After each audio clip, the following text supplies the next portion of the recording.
Assalamualaikum warahmatullahi wabarakatuh.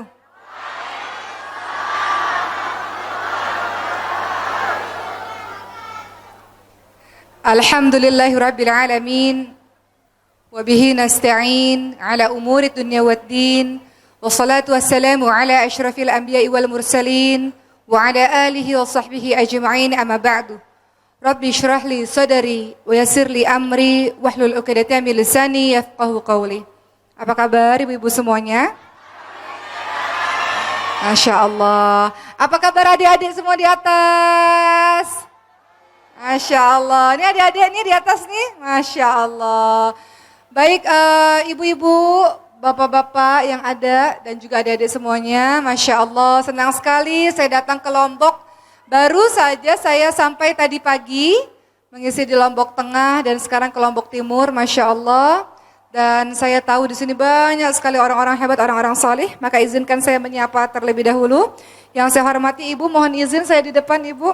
Ibu Wakil Bupati, Ibu Hajah Siti Kutsia. Masya Allah kita doakan semoga Ibu dan keluarga senantiasa diberikan kesehatan oleh Allah Subhanahu Wa Taala. Amin ya Rabb. Yang saya hormati ibu-ibu ketua Ormas Wanita yang tergabung dalam Gabungan Organisasi Wanita Lombok Timur beserta seluruh anggota keluarga, Masya Allah, dan seluruh anggotanya pastinya. Dan juga tokoh agama dan tokoh masyarakat Lombok Timur, takmir masjid, para ustadzat yang tidak bisa disebutkan satu persatu, juga tokoh masyarakat, para ahlul Quran, banyak penghafal Quran di sini, Masya Allah, ustazah-ustazah kita, guru-guru kita, Masya Allah. Mohon izin saya duduk di atas Ibu, karena kalau duduk di bawah khawatir tidak terlihat sampai belakang. Boleh ya Bu? Baik, teman-teman sebelum kita mulai, Alhamdulillah, Allah izinkan kita semua berada di setengah perjalanan di bulan suci Ramadan ini.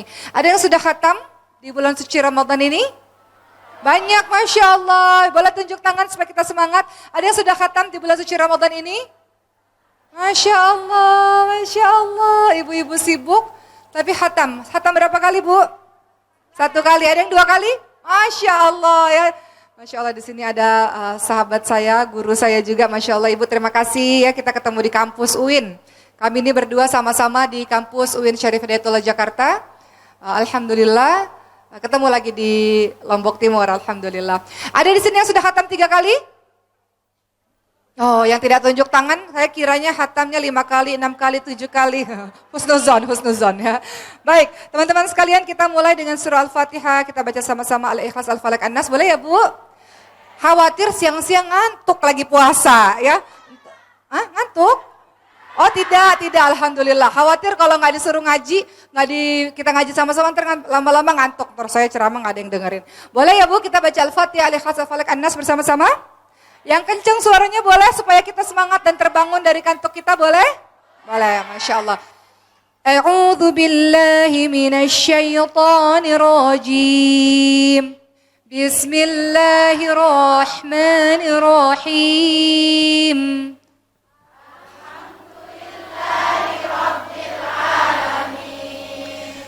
Ar-Rahmanir-Rahim. Maliki yaumiddin. إياك نعبد وإياك نستعين اهدنا الصراط المستقيم صراط الذين أنعمت عليهم غير المغضوب عليهم ولا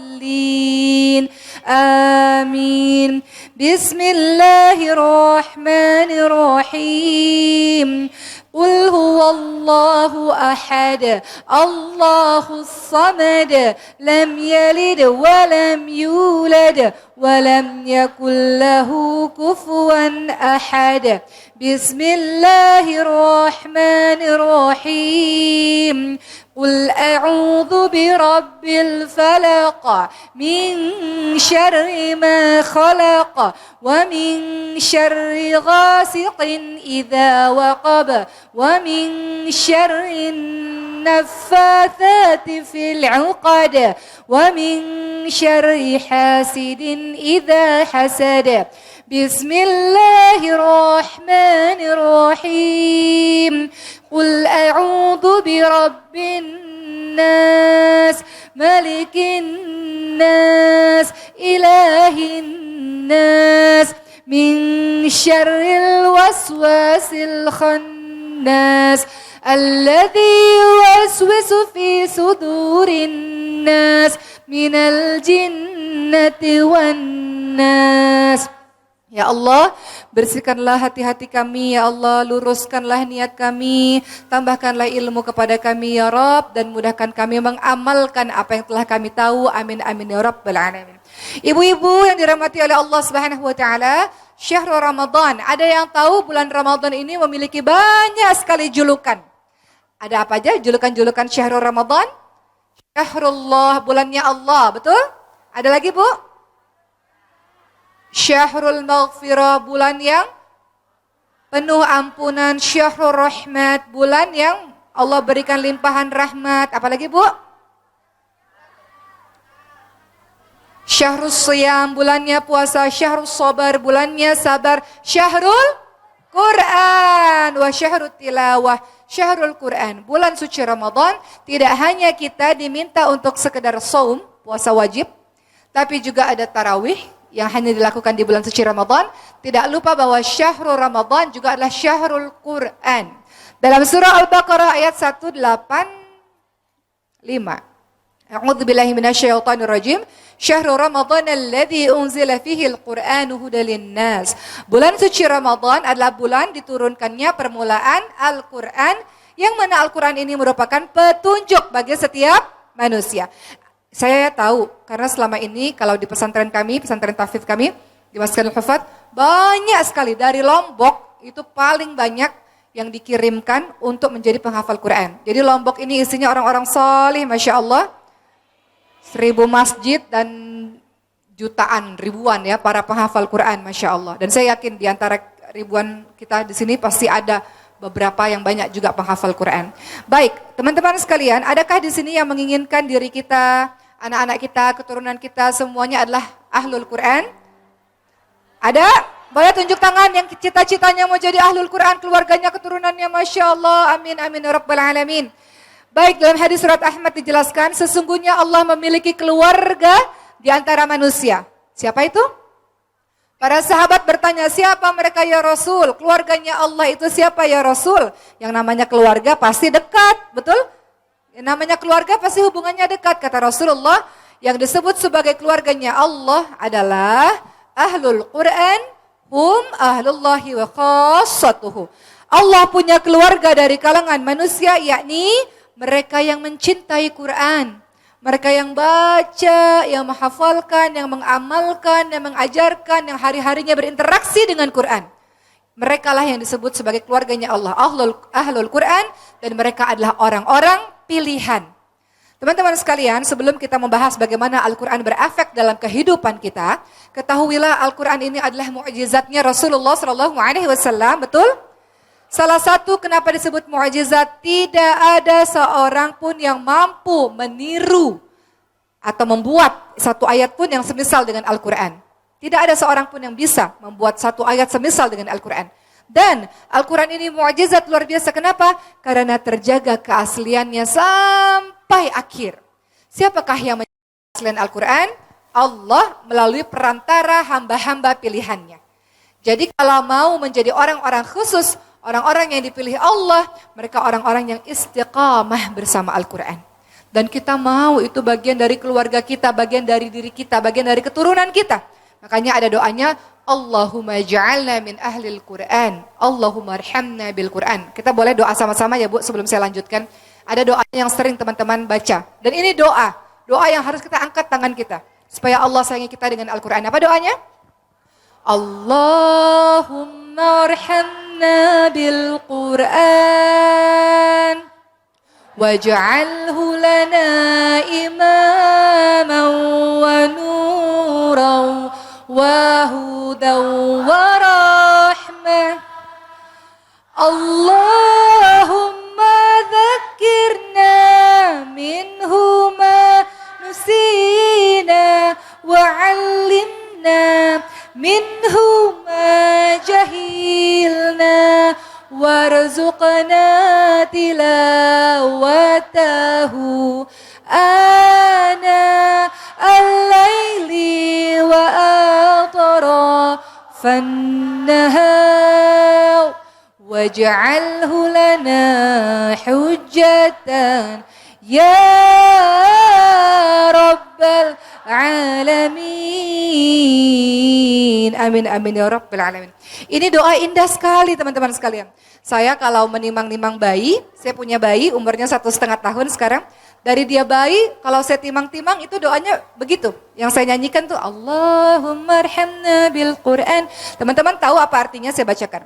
Ya Allah, kasihanilah kami dengan Al-Quran dan jadikanlah Al-Quran bagi kami sebagai pemimpin, cahaya, petunjuk dan rahmat bagi kami ya Allah. Ya Allah, ingatkanlah kami apa-apa yang kami lupa dari Al-Quran dan ajarkanlah kami apa-apa yang kami tidak tahu darinya.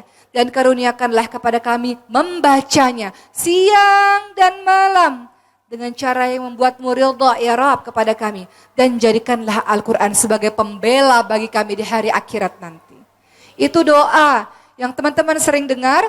Jadi ketika teman-teman mendengar itu, teman-teman angkat tangan. Supaya Allah jadikan kita sebagai ahlul Quran. Allah jadikan kita, keluarga kita, anak-anak kita, keturunan kita. Semuanya adalah pencinta Al-Quran. Kenapa? Karena dalam surah Al-Baqarah yang tadi kita bacakan, Al-Quran itu hudalin nas.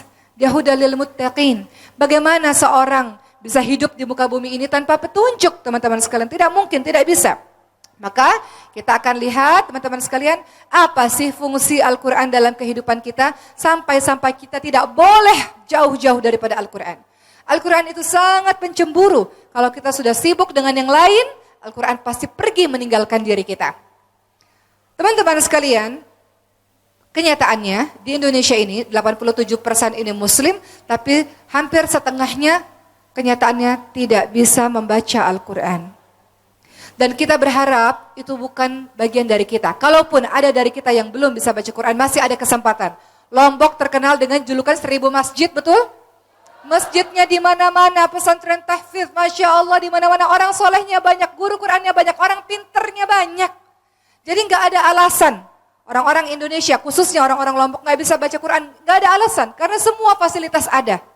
Kecuali teman-teman tinggal di gunung misalnya yang sama sekali jauh, atau tinggal di mana gitu, yang sama sekali jauh dari tempat belajar.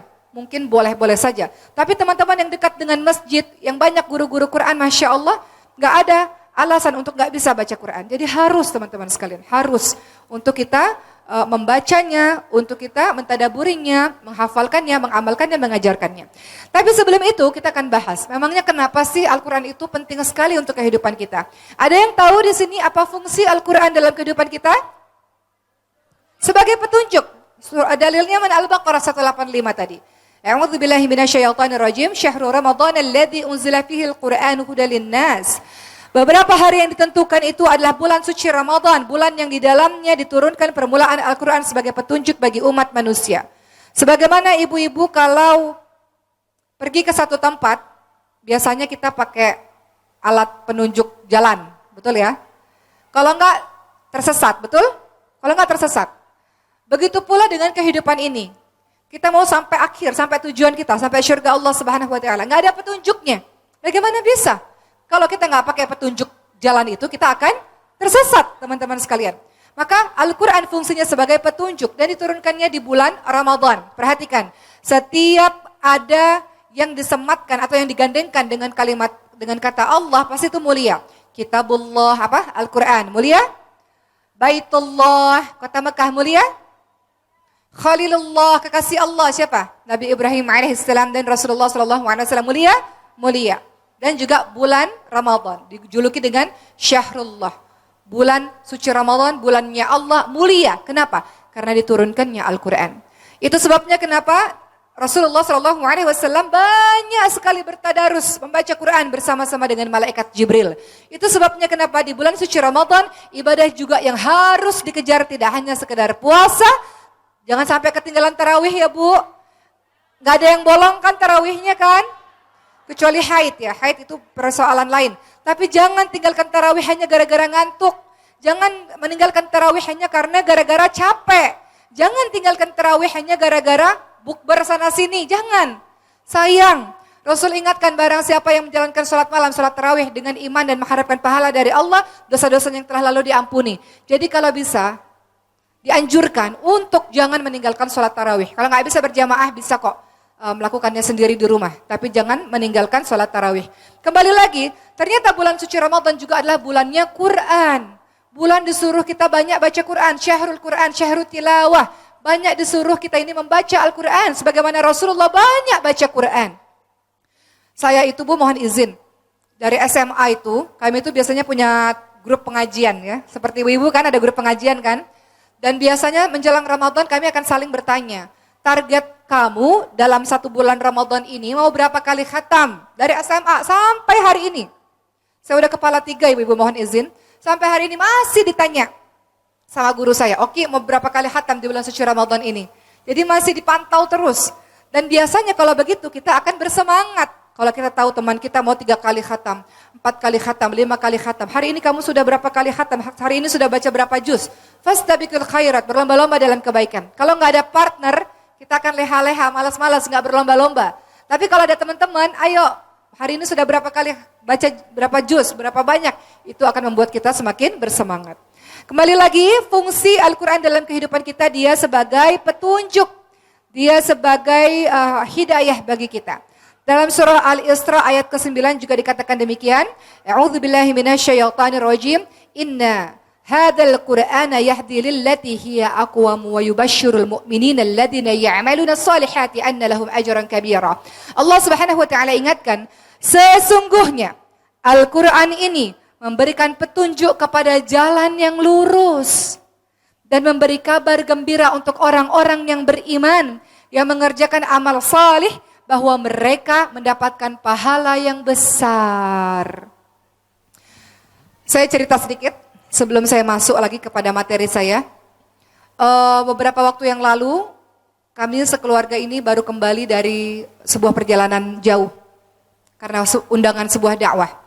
Akhirnya pulang ke Indonesia dan karantina. Disitulah saya sekamar dengan ibu saya juga ikut dalam perjalanan jauh itu. Masya Allah. Ibu saya dibanding dengan saya Bu, saya jauh berinteraksinya dengan Quran dibandingkan ibu saya. Dalam masa karantina bayangkan Bu, itu saya ibu Zoom. Jadi beliau itu mengajak kakak, adik, ipar, saudara-saudara yang berada di berbagai macam daerah untuk Zoom bareng-bareng ngaji Bu. Bukan bulan suci Ramadan ini, tiap hari ternyata begitu. Kemudian saya pikir sudah tuh, ba'da subuh sampai pagi sudah selesai. Tahu-taunya ba'da maghrib, Zoom lagi. Ngajak siapa? Tetangga untuk ngaji Zoom bareng-bareng ibu sekalian. Kemudian saya tanya, Masya Allah ibu sehari berapa jam berinteraksi sama Al-Quran? Belum lagi ketika baca Quran sendiri, itu beda lagi waktunya. Tapi ngaji yang bersama-sama itu berjam-jam. Yang sudah pasti adalah pagi dan maghrib. Dan ibu saya ini kan pindah-pindah ya Bu, kadang tinggal di rumah saya, kadang tinggal di rumah Ricis. Bu, Ricis itu adik saya ya Bu. Kalau ada yang nggak tahu. Adik bungsu Bu, adik bungsu. Lagi hamil 6 bulan, doain ya Bu. Ya amin. Jadi pindah-pindah, kadang di rumah saya, di rumah adik saya yang nomor 2 gitu. Dan Masya Allah itu ada waktu ngajinya sendiri ada.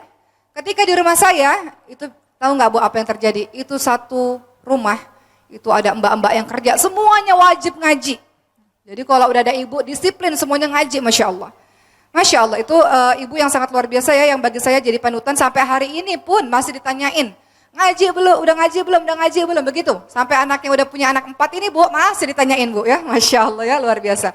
Jadi kembali lagi teman-teman sekalian, bahwa Al-Quran fungsinya sebagai petunjuk dalam hal apa? Apapun.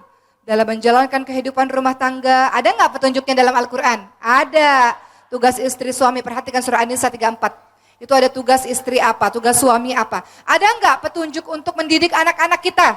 Ada. Perhatikan surah Luqman 13 sampai 19, Ali Imran ayat 3 sampai ayat 37. Surah As-Saffat ayat 100 sampai 111. Itu semua berisi ilmu-ilmu parenting dari Al-Qur'an. Nanti dibahas lebih rinci di dalam hadis-hadis Nabi. Ilmu tentang apa lagi, Bu? Ilmu tentang apa? Tentang supaya nggak sedih berlarut-larut, ada. Supaya nggak depresi, ada. supaya menambah rezeki, ada, semuanya ada ya. Jadi Al-Qur'an ini adalah sebagai petunjuk bagi kehidupan kita. Al-Qur'an juga sebagai sumber hidayah. Teman-teman ingat kisahnya Sayyidina Umar bin Khattab radhiyallahu anhu? Siapa beliau? Orang yang dulu paling memusuhi Nabi Muhammad SAW, betul? Orang yang membunuh bayi perempuan, dikubur bayi perempuannya hidup-hidup. Orang yang sangat memusuhi Islam. Tapi ketika mendengarkan surah Toha ayat berapa? 1 sampai 8. Kemudian bergetar hatinya dan kemudian memasuki agama Allah Subhanahu wa taala. Kita lihat surah Toha, surat keberapa, Bu? Surah Toha, surah ke-20 yang menggetarkan hatinya. Siapa tadi? Ya, Umar bin Khattab radhiyallahu anhu. Perhatikan. Dengan mendengarkan ayat ini saja, beliau mendapatkan petunjuk, beliau mendapatkan hidayah. Apa kabar dengan kita yang berkali-kali mendengar ayat-ayat suci Al-Quran? Pertama kali Sayyidina Umar bin Khattab dengar ayat suci Al-Quran, langsung bergerak, menyadari semua kesalahannya, memasuki Islam secara menyeluruh dan melakukan kontribusi besar untuk agama ini. Baru pertama kali dengar Quran.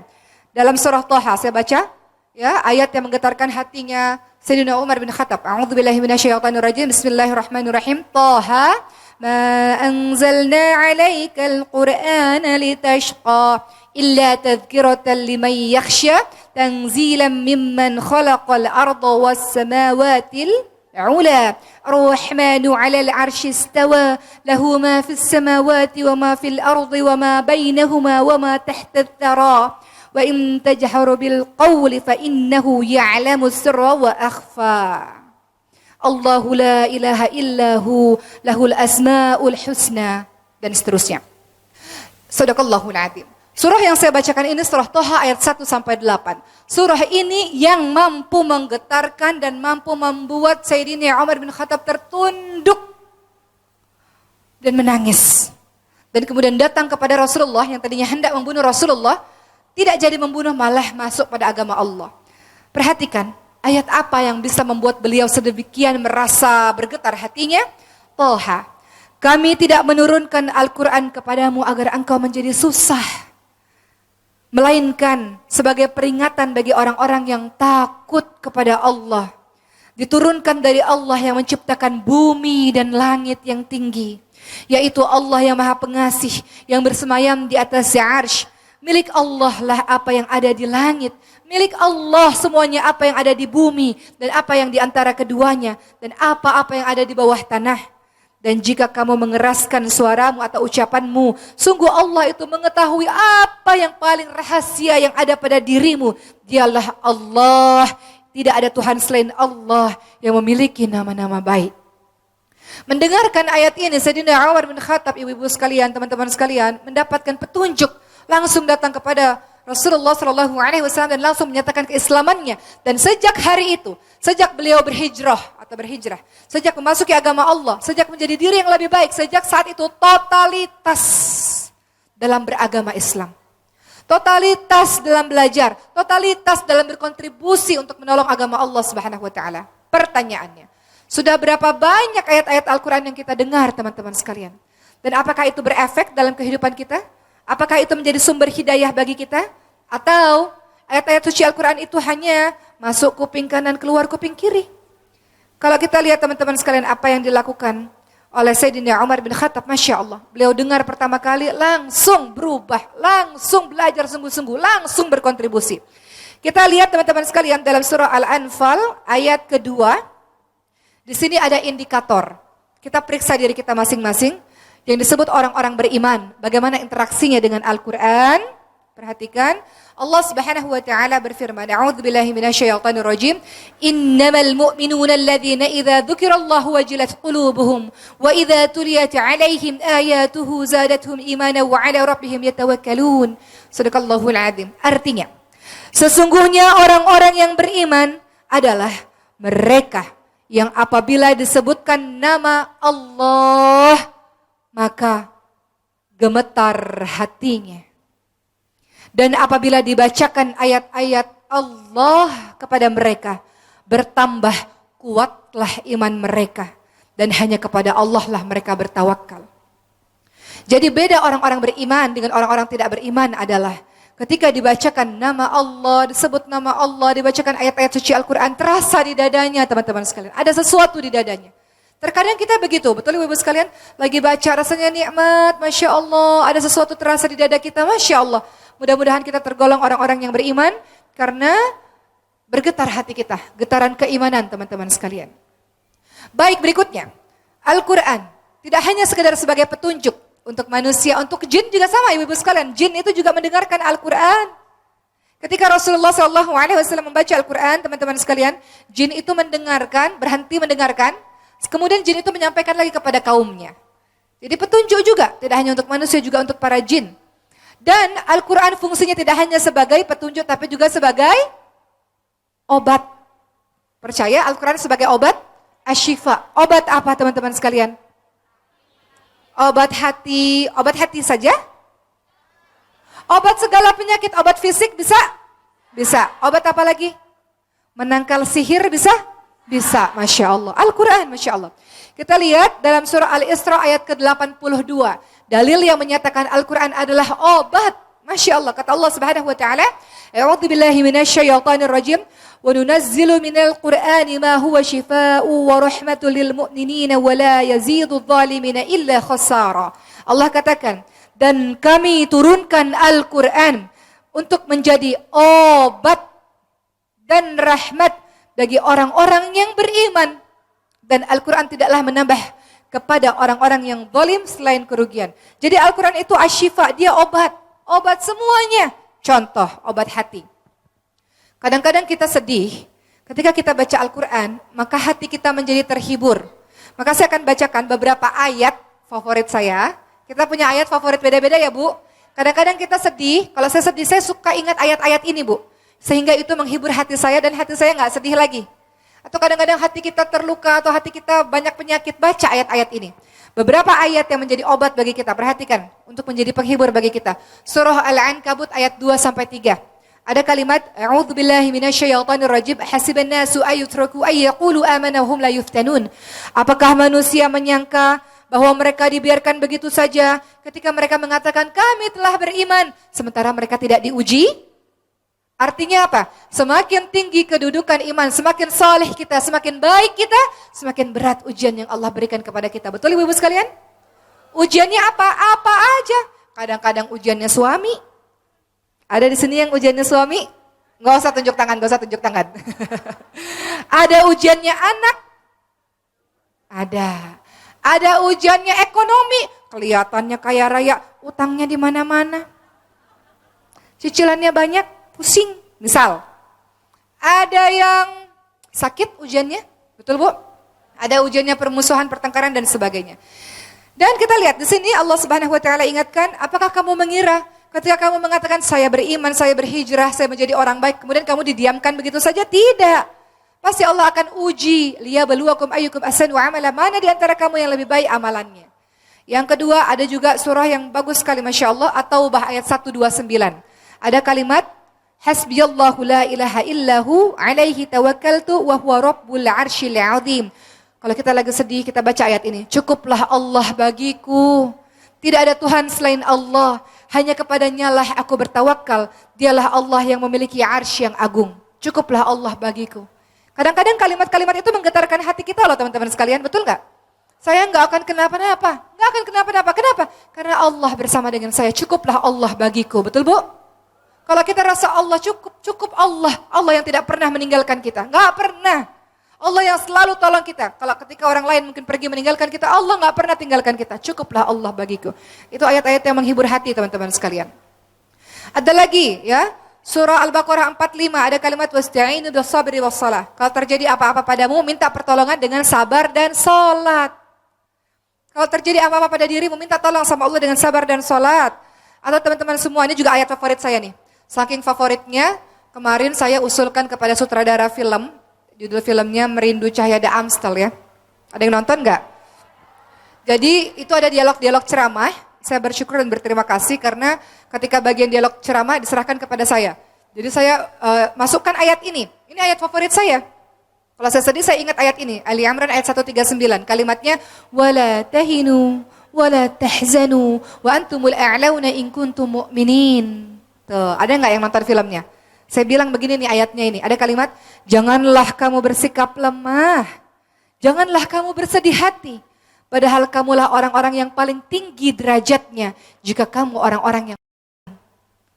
Jangan lemah teman-teman sekalian. Jangan bersedih berlarut-larut. Kita ini ditinggikan derajatnya oleh Allah karena kita beriman.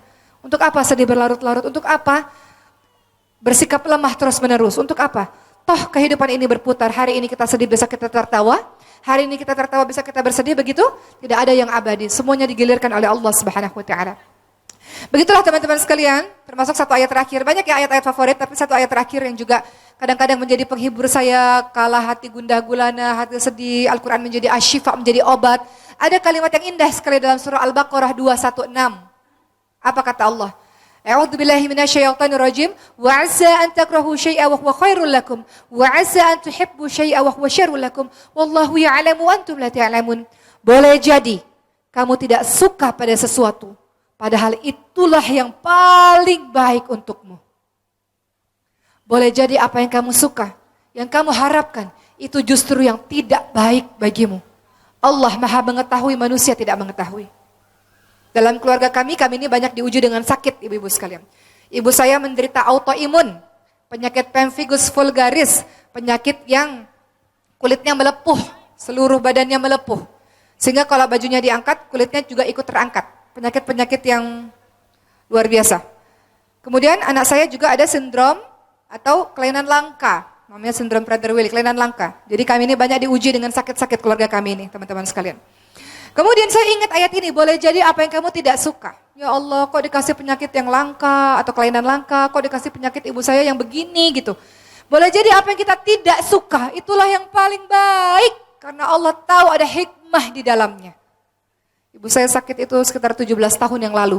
Karena ibu saya sakit, kami sekeluarga berjilbab teman-teman sekalian. Karena ibu saya sakit itu, kami sekeluarga tiap hari ingat kematian. Karena hampir 3 bulan ibu dirawat di rumah sakit dan kami menyaksikan berbagai macam kematian di depan mata kami sendiri. Jadi ternyata apa-apa yang kita nggak suka justru itulah yang baik untuk kita. Belajar sabar, belajar tangguh, belajar tawakal ala Allah, belajar bersyukur, betul Bu?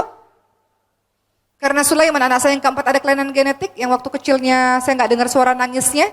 Jadi sekarang saya menghargai setiap anak-anak yang menangis. Ibu-ibu kalau anaknya nangis, itu namanya anak sehat, Ibu. Jangan dimarahin. Karena banyak ibu-ibu yang merindukan suara tangisan anak. Kadang-kadang kita tidak terfikirkan, Bu. Saya itu merindukan tangisan anak waktu anak saya bayi. Gak nangis, Bu. Nangis itu, gitu nangisnya. Jadi harus pakai alarm kalau mau ngasih ASI. Begitu teman-teman sekalian. Jadi terkadang sesuatu yang kita keluhkan adalah sesuatu yang diinginkan oleh orang lain. Betul Bu? Kadang-kadang kita nggak bersyukur, kok suami saya begini, kok ininya begini. Kadang-kadang apa yang ibu keluhkan itu yang diimpikan oleh banyak orang. Termasuk saya. Apa-apa yang ibu keluhkan terhadap anak ibu menangis, itu yang saya impikan, yang saya rindukan. Waktu anak saya bayi, alhamdulillah sekarang sudah membaik, berkat doa dari teman-teman semua. Intinya teman-teman sekalian, kembali lagi, Al-Quran sebagai asyifa. Dia sebagai obat. Jadi kalau lagi gundah gulana, sedih, hati nggak tenang, jangan lari kemana-mana. Wudhu dan buka Al-Qurannya, itu obat. Kemudian, Al-Quran tidak hanya obat hati teman-teman sekalian. Ya, tapi Al-Quran juga teman-teman sekalian, dia itu obat sakit badan. Sakit badan.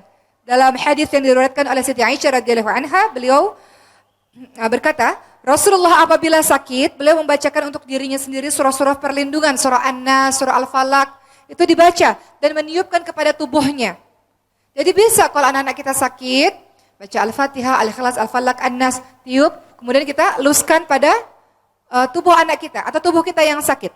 Begitu pula Al-Fatihah, ada salah seorang sahabat Nabi yang pada saat itu melihat ada seorang yang hampir lumpuh karena tersengat kalajengking, beliau membaca surah Al-Fatihah sebagai obatnya. Jadi obat, teman-teman sekalian tentu obat-obat dari orang yang ahli ya, tapi juga kita bisa mengobatinya dengan bacaan Al-Quran. Juga obat dari sihir. Ibu percaya sihir itu ada? Ada yang pernah terkena sihir? Atau pernah menemukan di rumahnya tiba-tiba ada kain, ada kertas tulisan Arab atau apa-apa gitu. Itu namanya buhul ya Bu ya. Ada? Di antara kita atau pernah melihat atau pernah mendengar sihir itu nyata teman-teman sekalian. Dan itu bisa dihalau dengan Quran. Rasulullah SAW pernah terkena sihir. Pernah teman-teman sekalian. Buhulnya itu, ibu tahu buhul itu apa ya bahasa Lombok di sini bu? Ikatan. Ya ikatan itu. Buhul itu ikatan itu ya. Itu kan harus ditemukan ya bu. Nah, ikatan buhul sihirnya itu Rasulullah itu ada di dalam sumur dan ditemukan dan kemudian Rasulullah SAW melenyapkannya dan kemudian membaca surah An-Nas dan Al-Falaq. Artinya teman-teman sekalian, kita kalau ingin terhindar dari sihir, kita tahu kan teman-teman sekalian tidak 100% orang-orang suka sama kita, betul? Mustahil. Membuat semua orang cinta pada kita adalah sebuah hal yang mustahil. Ada lovers, ada haters, betul ya? Ada yang cinta, ada yang benci, itu pasti. Rasulullah SAW juga begitu, ada yang suka, ada yang tidak suka, itu pasti. Ada yang iri, ada yang dengki, betul? Makanya dalam surah Al-Falaq itu ada kalimat apa bu? Surah Al-Falaq itu ada doa tuh untuk kita minta perlindungan dari Allah Subhanahu Wa Taala untuk orang-orang yang dengki. Ada kalimat A'udzubillahi minasyaitonirrajim. Ada kalimat wa min syarri hasidin idza hasada. Dalam surah Al-Falaq itu kita minta perlindungan kepada Allah dari kegelapan malam, dari penyihir, dari orang-orang jahat, dari orang yang dengki kepada kita. Jadi doanya dengan cara apa? Zikir pagi petang. Zikrullah, zikir terbaik adalah dengan membaca Al-Quran. Zikir pagi petang silakan, ada ayat-ayat surah-surah pilihan yang sudah Rasulullah ajarkan pada kita. Baca teman-teman sekalian untuk menghindari diri kita dari kejahatan-kejahatan para penyihir, orang-orang yang mengirimkan sihir-sihir. Itu Al-Quran. Masya Allah. Bagaimana mungkin setelah kita tahu tentang keutamaan-keutamaan yang banyak dari Al-Quran, lantas kita meninggalkan Al-Quran? Bagaimana mungkin ada orang yang hari-harinya nggak pernah baca Quran? Apa yang bisa melindungi dirinya teman-teman sekalian? Betul nggak? Sementara kita itu butuh perlindungan. Apa itu? Quran. Quran. Ajarkan anak-anak kita, pasangan kita, mbak-mbak di rumah yang kerja Quran teman-teman sekalian. Ciptakan lingkungan Quran di rumah kita. Maka ada cara-cara agar kita bersama dengan Quran. Nanti akan saya kaitkan dengan kehidupan keluarga dan juga kebangsaan ini. Semuanya sumbernya dari Quran. Bayangkan kalau suaminya cinta Quran, ibunya, istrinya cinta Quran, anak-anak cinta Quran, keluarga itu menjadi keluarga Quran. Masya Allah, Allah jaga nggak kira-kira keluarganya? Orang-orang atau rumah yang dibacakan Quran itu malaikat-malaikat akan turun kan? Kemudian juga untuk para penuntut ilmu, malaikat-malaikat akan turun meletakkan sayapnya kepada kita-kita teman-teman sekalian. Yang namanya malaikat turun pasti menurunkan ketenangan. Maka rumah yang berisi orang-orang yang cinta Quran, pasti rumah itu adalah rumah yang diliputi ketenangan, sakinah, mawaddah, warahmah. Dalam surah Ar-Rum ayat 21, kalau kita biasanya mendapatkan undangan pernikahan, ada kalimat litaskunu ilaiha wa ja'ala bainakum mawaddatan wa rahmah. Bahwa kita semua menikah, berkeluarga, ingin sakinah, tentram, mawaddah, penuh cinta, warahmah, penuh dengan kasih sayang. Bagaimana caranya? Tentu bisa selama seluruh anggota keluarga berorientasi pada agama, menuju kepada Al-Quran. Bisa, insya Allah. Kenapa? Karena kalau terjadi apa-apa, back to Quran. Kenapa sih kita juga pengen ya, kita ini juga ngafalin Quran. Kenapa? Karena kalau terjadi apa-apa, ayat Al-Quran itu keluar dari kepala kita, teman-teman sekalian.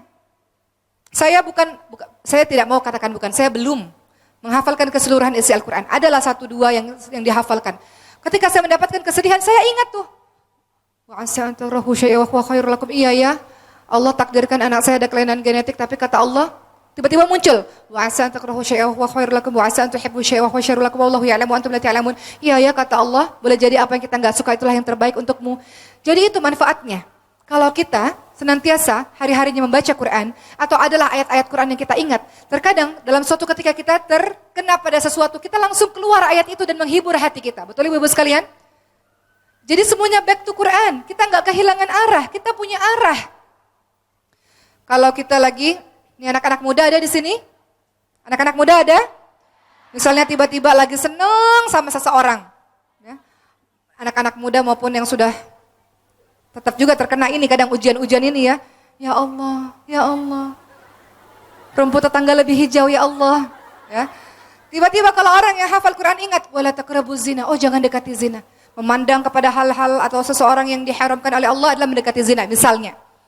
Jadi kalau kita baca, kita hafal, itu otomatis dia keluar. Sehingga itu menjaga diri kita teman-teman sekalian. Sehingga itulah yang disebut sebagai Al-Quran jalan kita untuk melindungi keluarga kita insya Allah. Dan juga untuk kebangsaan, untuk bangsa Indonesia ini. Bayangkan, kalau negeri kita diisi oleh orang-orang yang mencintai Quran. Orang-orang hebat, memegang amanah besar. Diisi oleh mereka yang cinta Quran, yang takut kepada Allah Subhanahu wa taala. Kira-kira terjadi kezaliman enggak di negeri ini? Kira-kira terjadi kecurangan enggak di negeri ini? Tidak. Kenapa? Karena orang-orangnya takut kepada Allah Subhanahu wa taala, karena berpegang teguh kepada Al-Qur'an. Itu maksudnya. Kenapa teman-teman di Palestina? Saya ceritakan ini juga di beberapa ceramah saya.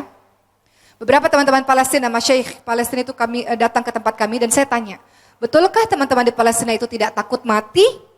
Kan kita sering dengar ya, oh bagi teman-teman di Palestina hidup mulia atau mati syahid, kapan-kapan sewaktu-waktu bisa mati begitu saja. Kita lupa, kita juga bisa mati tiba-tiba Bu, nggak mesti ada bom, benar nggak? Nggak mesti. Teman-teman kita di Palestina mengatakan apa ketika saya tanya? Tentu kata mereka, tentu kami ini orang-orang yang sudah mempersiapkan bekal kematian kami tidak takut mati, karena sewaktu-waktu kami bisa mati saja. Bagaimana caranya supaya tidak takut mati? Bagaimana caranya mempersiapkan diri agar siap bertemu dengan Allah? Jawabannya adalah Al-Quran. Masjid-masjid kami itu penuh dengan halaqah-halaqah Quran. Kalau sudah ada Al-Quran, ada kabar gembira dari Allah Subhanahu wa taala untuk orang yang bersungguh-sungguh di jalan Allah, untuk apa takut dengan kematian? Kata mereka, kematian adalah jalan menuju pada pertemuan kepada sang kekasih kita Allah Subhanahu wa taala. Masalahnya, kita ini kan belum sampai derajat seperti itu. Betul kan teman-teman sekalian? Padahal kematian itu bisa kapan saja, walaupun saya tahu di antara teman-teman semua ada orang-orang yang salih, yang sudah siap kapanpun Allah memanggil, Masya Allah. Kapanpun Allah panggil, saya ketemu orang-orang salih. Kapanpun Allah panggil, saya siap. Artinya, dalam kehidupannya sudah beramal salih terus, sehingga kapanpun Allah panggil, siap. Kematian mendadak bagi orang-orang salih, teman-teman sekalian, adalah kematian yang dirindukan. Tapi kematian mendadak bagi orang-orang yang durhaka kepada Allah, kematian yang mencelakakan. Jadi terakhir daripada saya teman-teman sekalian, untuk kita bisa dekat dengan Quran adalah dengan membacanya. Nanti di hari akhir dikatakan pada sang pencinta Quran, baca dan naiklah ke derajat surga berikutnya. Bacalah dengan tartil sebagaimana engkau membacanya di dunia, karena kedudukanmu tergantung dari ayat-ayat terakhir yang engkau hafalkan, yang engkau baca. Begitulah teman-teman sekalian. Dan jangan lupa tidak hanya baca, tapi tadabbur juga, memahami artinya, menghafalkannya. Ya, kata Rasulullah, sesungguhnya seseorang yang tidak ada di badannya, di perutnya sedikit pun Al-Quran adalah seperti rumah yang rusak, seperti rumah yang hancur. Mendengarkannya, boleh enggak kita banyak di mobil kita dengar murotal ayat suci Al-Quran, di rumah kita putar ayat suci Al-Quran, boleh Bu? Biasakan, hindari lagu-lagu yang tidak ada manfaatnya, biasakan telinga kita banyak dengar murotal ayat suci Al-Quran, beramal Al-Quran dan mengajarkan Al-Quran semampu kita. Kita bisanya Iqra, ajarkan Iqra. Kata Rasulullah, khairukum man ta'allama al-Qur'an wa 'allamahu. Sebaik-baik orang adalah orang yang mengajarkan Quran dan mengajarkan Quran, teman-teman sekalian. Sehingga dengan begitu, kalau kehidupan kita sehari-hari bersama Quran, Allah jaga keluarga kita insyaallah. Kalau Allah sudah jaga keluarga kita, kita punya energi besar, kita bisa melakukan kontribusi besar untuk membangun bangsa ini. Betul Ibu-ibu sekalian? Sekarang, izinkan saya memperlihatkan kepada ibu-ibu semua, di sini adik-adik semua, sebuah video tentang Masya Allah Indonesia. Kita semua bersemangat untuk mencetak anak-anak kita menjadi penghafal Quran. Tapi ingat, tidak semua anak-anak kita ini adalah anak-anak yang mampu.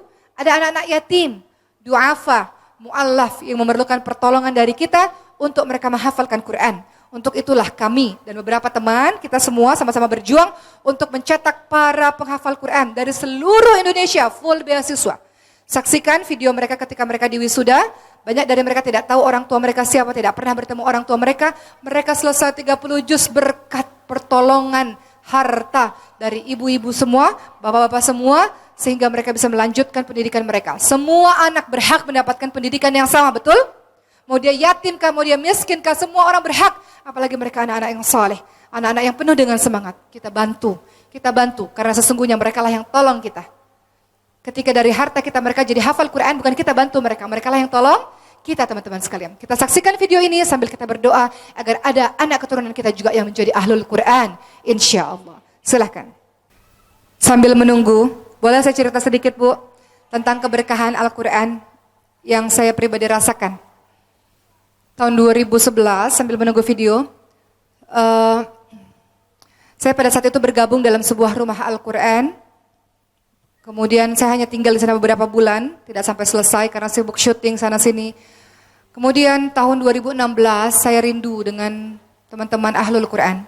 Maka akhirnya kami pada saat itu menyewa rumah ya dengan memberikan beasiswa untuk 14 orang anak awalnya 2016. Sampai hari ini Masya Allah 6 tahun berdiri. Akhirnya banyak anak-anak ya ribuan Masya Allah dengan pertolongan dari teman-teman semua. Mereka bisa belajar dengan full beasiswa. Saya ingin menceritakan keberkahan Al-Quran dalam keluarga kami teman-teman sekalian. Sambil kita menunggu video ya. Tahun lalu ayah saya meninggal mendadak ibu-ibu sekalian. Tidak sakit, tidak ada tanda-tanda, lagi tidur. Pagi-pagi ditemukan, pada saat itu ayah saya lagi giliran tidur di rumah Ricis sama ibu saya. Kebetulan ibu saya lagi batuk, jadi ibu saya memilih berpisah kamar dengan ayah saya. Ayah saya tidur di kamar terpisah karena ibu saya lagi batuk pada saat itu. Saya di rumah saya dan Ricis juga. Pada saat itu Ricis lagi ada di Flores ya. Di Flores, lagi naik gunung, gak ada sinyal. Nggak ada sinyal, saya cerita sedikit. Di pagi hari, ibu saya tiba-tiba foto ayah saya dalam keadaan sudah tergeletak. Dan kemudian di family group. Saya ketika lihat handphone itu, tangan saya bergetar. Dan saya katakan, kenapa papa, kenapa? Saya bilang begitu. Ibu saya nggak bilang apa-apa. Ibu saya hanya bilang, coba panggil ambulans. Akhirnya kami ini, saya coba hubungin Ricis nggak bisa dihubungi. Satu harian ya nggak bisa dihubungi. Karena di atas gunung nggak ada sinyal teman-teman sekalian. Singkat cerita akhirnya kami semua menuju ke UGD di rumah sakit. Saya terpisah. Ibu saya langsung bawa ayah saya dengan ambulans ke rumah sakit. Adik saya nomor 2 langsung ke rumah sakit, saya langsung ke rumah sakit. Sampai di rumah sakit teman-teman sekalian, ayah saya ditutup. Saya katakan, kenapa ayah saya ditutup? Saya katakan demikian, buka, kainnya dibuka. Karena saya tidak tahu bahwa ayah saya sudah tidak ada ibu-ibu sekalian. Karena ibu saya tidak menceritakan. Ketika sampai di UGD, kemudian pada akhirnya suami saya masuk terlebih dahulu dan suami saya langsung memeluk saya dan suami saya menangis dan suami saya mengatakan, papa sudah tidak ada. Kemudian pada akhirnya saya pikir saya yang paling kuat. Karena selama ini saya yang menenangkan, saya yang menenteramkan anggota keluarga, tapi nyata-nyatanya tidak seperti itu karena saya yang terjatuh dan menangis. Dan yang ingin saya ceritakan bukan persoalan ayah saya yang meninggal ini, tapi persoalan bagaimana keberkahan Al-Quran. Pada saat itu kami bingung, kami ini mau menguburkan ayah kami di mana, karena semua pemakaman itu penuh.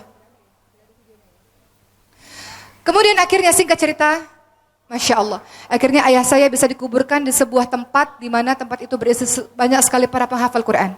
Ribuan para penghafal Quran. Ketika saya tanya, kenapa ayah saya dimakamkan di sini?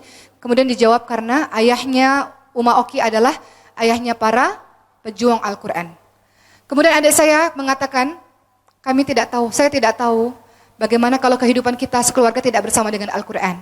Dengan kematian yang mendadak ini, siapa yang menolong kita? Dan Masya Allah, yang mendoakan, yang memandikan, yang mengangkat jenazah, yang mengiringi sampai akhir, itu semuanya adalah para penghafal Quran, ibu-ibu sekalian. Itu salah satu keberkahan Quran. Yang kedua, singkatnya, anak saya dikatakan oleh dokter punya ini, semuanya, seluruh anggota badannya bermasalah. Singkat cerita, wasilah Quran, Masya Allah, saya yakin ini perantara Quran.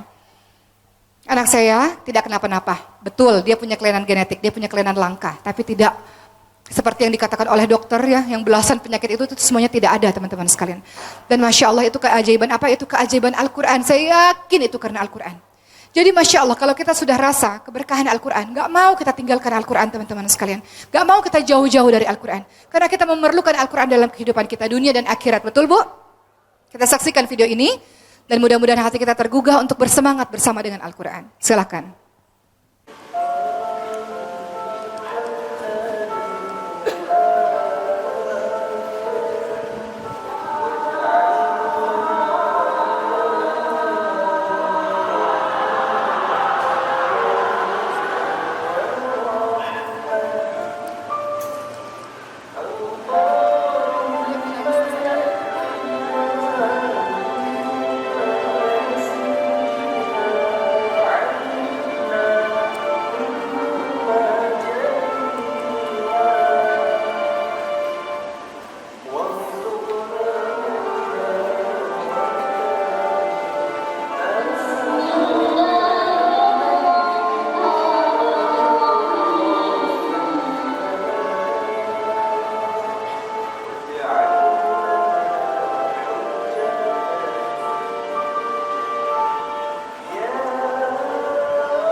Masya Allah, jazakumullah khair. Masya Allah, Masya Allah. Ibu-ibu, untuk menambah keberkahan kita pada hari ini, kita hadirkan hati kita khusyuk berdoa kepada Allah Subhanahu wa taala. Rasulullah sallallahu alaihi wasallam ingatkan, ada doa yang mustajab. Salah satunya doa orang-orang yang puasa sampai dia berbuka. Dalam keadaan berpuasa ya ibu-ibu sekalian ya. Mudah-mudahan doa kita diijabah oleh Allah Subhanahu wa taala.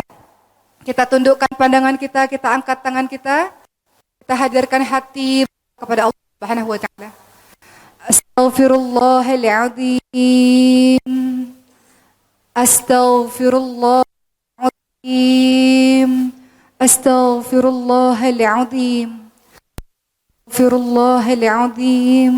Astaghfirullahaladzim. Astaghfirullahaladzim. Astaghfirullahaladzim. A'udzu billahi minasy syaithanir rajim. Bismillahirrahmanirrahim. حمدا شاكرين حمدا ناعمين حمدا يوافي نعمه ويكافئ مزيده يا ربنا لك الحمد كما ينبغي لجلال وجهك الكريم وعظيم سلطانك اللهم صل على سيدنا محمد وعلى آله وصحبه أجمعين يا الله يا رحمن يا رحيم Kau takdirkan kami ya Rabb berkumpul di masjid ini, di belahan bumimu di tempat ini ya Rabb. Kami memenuhi rumahmu ini ya Allah. Kami mengucapkan dan mendengarkan ayat-ayatmu ya Allah. Ya Allah, kami datang ke tempat ini ya Allah, mengakui bahwa kami adalah pendosa ya Rabb. Banyak dosa-dosa kami yang kami lakukan selama ini ya Allah.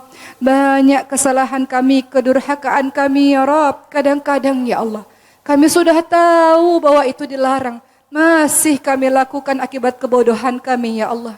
Kadang-kadang kami sudah ingat, kami sudah hafal ayat-ayat itu, kami dengar ayat-ayat itu ya Allah, tapi kami melanggarnya ya Rabb. Kamilah ya Allah para pendosa yang kembali datang kepadamu ya Allah. Kami tidak mau menjadi orang-orang celaka, seperti yang Rasul katakan, celakalah orang-orang yang ketika berlalu bulan suci Ramadan tidak mendapatkan ampunan dari Rabb-Nya. Kami datang kepadamu ya Allah, mengakui semua kesalahan kami ya Allah.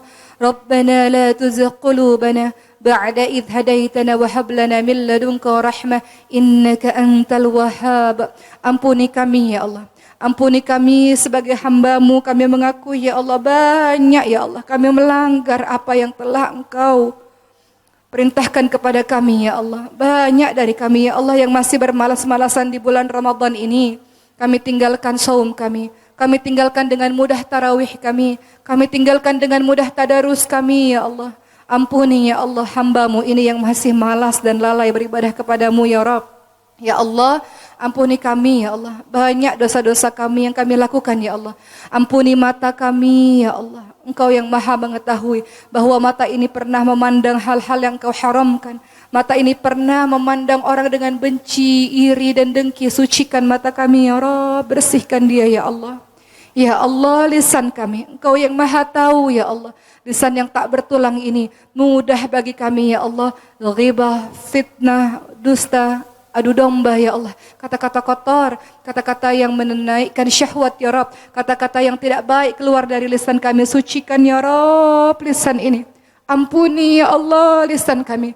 Kadang-kadang kami berucap tidak baik pada suami kami, berucap tidak baik, tidak adil kepada anak-anak kami, kepada saudara-saudara kami. Ampuni ya Rabb lisan kami ya Allah. Sucikan dia ya Allah. Ya Allah, Engkau maha mengetahui siapa sesungguhnya diri ini ya Allah.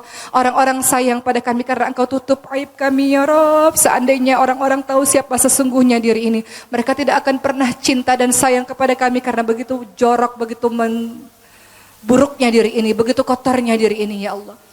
Ya Allah, Engkau mengetahui hati-hati kami, bahwa pernah hati ini marah, dendam, benci, iri, tidak suka pada orang. Bersihkan dia ya Rabb.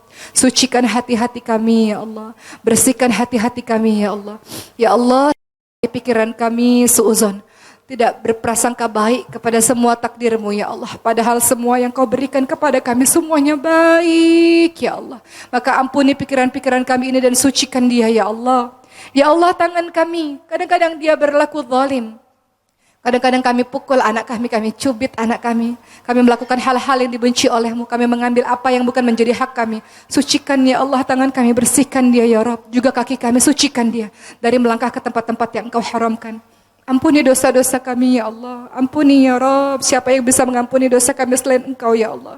Kamilah para pendosa yang datang kepadamu mengakui semua kesalahan kami, berharap kasih sayang dan ampunan dari-Mu ya Allah. Ya Allah, kami meminta kepadamu di bulan suci Ramadan ini khususnya dan setelah Ramadan, bantu kami ya Rabb untuk bisa istiqamah. Kami ingin jadi orang baik. Kami ingin bisa istiqamah dengan ibadah kami ya Allah. Berikan kekuatan kepada kami, la haula wala quwata illa billah.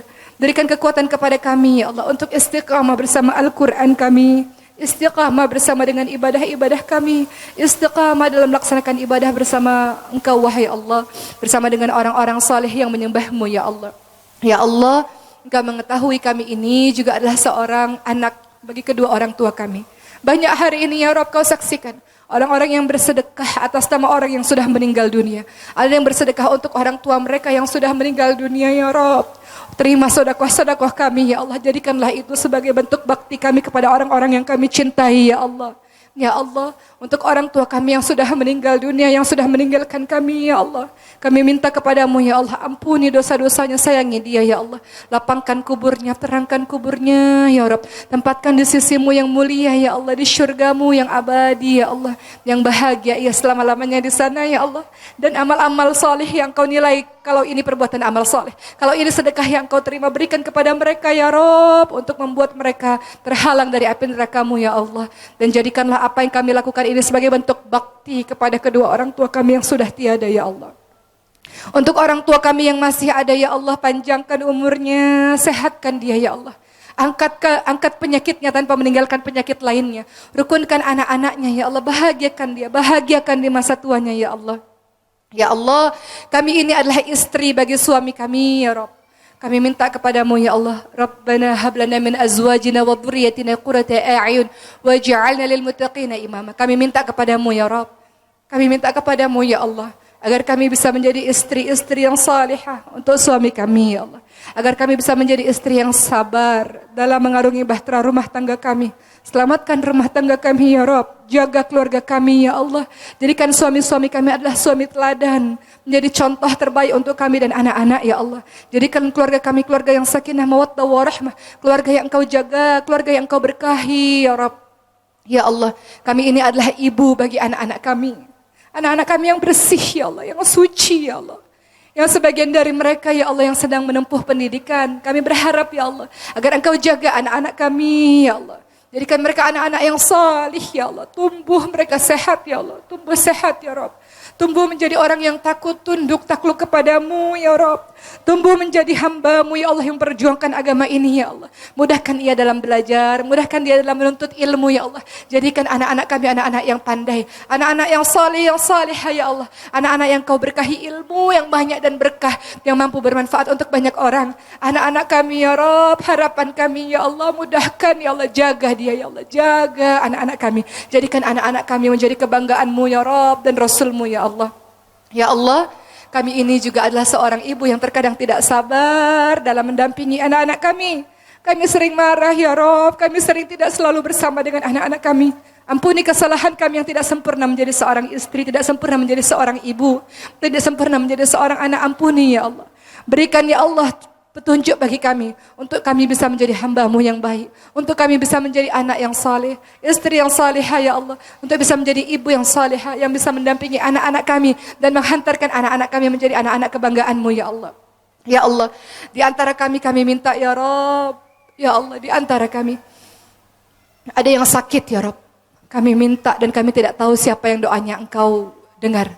Kami minta kepadamu, ketika ada anggota keluarga kami yang sakit, angkat penyakitnya ya Allah, tanpa meninggalkan penyakit lainnya.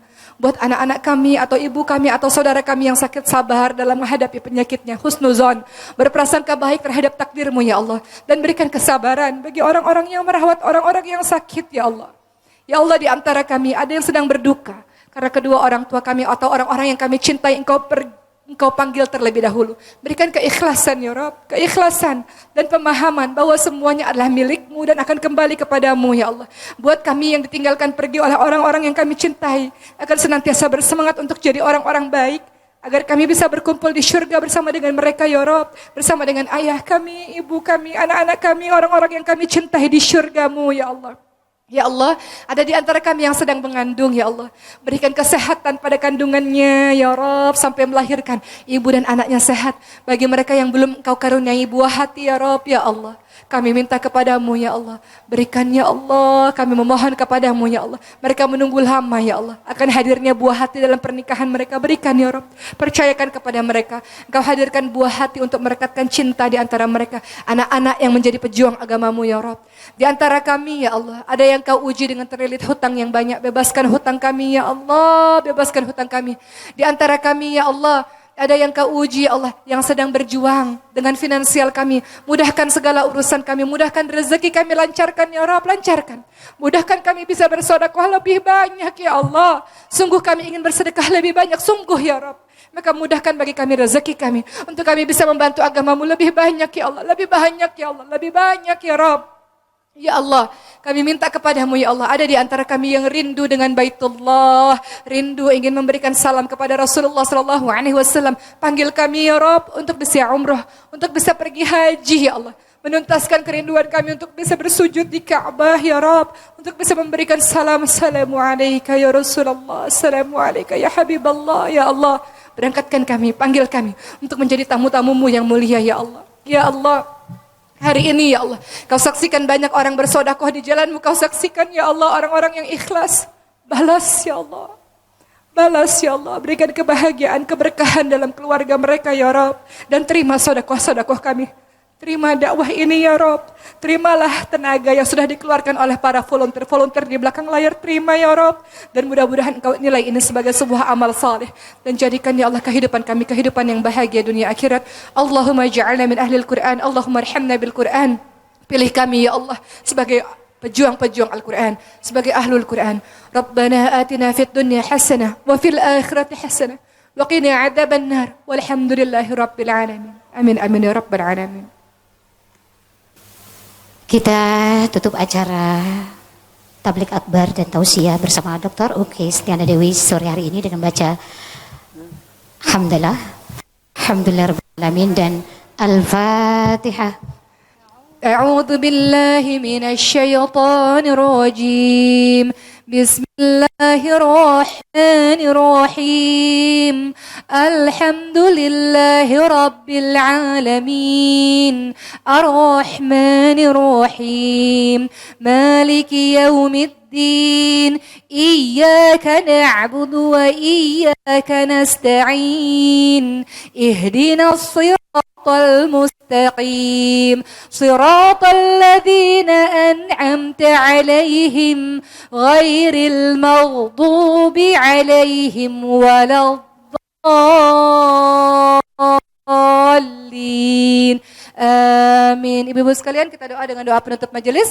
Subhanakallahumma bihamdika asyhadu an la ilaha illa anta astaghfiruka wa atubu ilaik. Amin amin ya rabbal alamin. Wassalamualaikum. Terima kasih. Insyaallah kita bertemu di kesempatan berikutnya. Terima kasih. Assalamualaikum warahmatullahi wabarakatuh.